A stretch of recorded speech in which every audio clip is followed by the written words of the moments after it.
Redzot to, kas notiek mūsdienu pasaulē, bet īpaši draudzē, vai mums kā kristiešiem, patiesiem Kristus sekotājiem būtu jāpriecājas vai jāskumst un jābēdājas? Es domāju, ka ir arī daudz iemeslu priecāties, bet iespējams, ka vairāk ir iemeslu raudāt. Ecihēla grāmatā Dievs mums ļauj ieskatīties kādā vēsturiskā notikumā, kad Izraēla tauta atkal bija atkāpusies no tā kunga.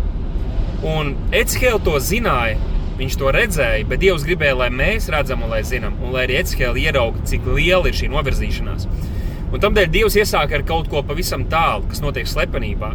Viņš aizvada Ecihēlu uz kādu alu, kurā ir vairāk kā 100 Izraēla vecai, kuri tur pielūdz un kvēpina elku dieviem.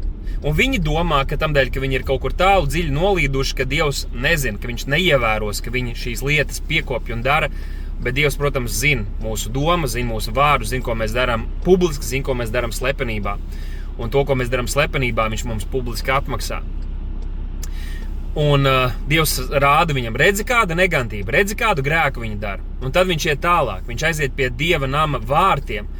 Tas ir pavisam tuvu tai vietai, kur bija jāmājo Dievam. Un tur viņš parāda sievas, kuras raud un dievina kādu pagānu elgdievību. Un viņš rāda, redz kāda bezdevība uz paša Dieva nama durvju sliekšņa tas notiek. Bet tas nebija viss. Tad viņš paņem un ieved Ecihēlu iekšā Dieva namā, kur ir vīri, kas pagriezuši muguru visvētākajai vietai, kur tu nekad neparādi šādu necieņu Dievam. Visvētajam Dievam, visvētākajai vietai, tam, ko tu godā, tu nepagriez muguru. Viņi pagriezuši muguru pret rītausmu, tur pielūdz elgdievības pašā Dieva namā. Un Dievs rāda, redzi kāda negantība.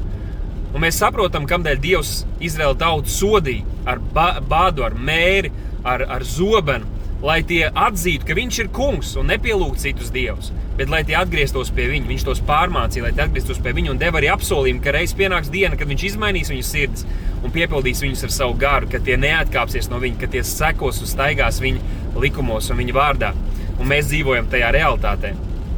Bet tad, kad Dievs grasās izpildīt šo sodu pret viņiem, tad viņš pa priekšu sūta kādu vīru raudeklu, kuram ir jāizstaigā šī pilsēta un jāatzīmē uz pierēm tos, kuriem ir bēdas, kuriem ir skumjas par šo netiklību, par šo bezdievību, par šīm negantībām, ko viņi redz savā tautā, jo tie tika pasaudzēti.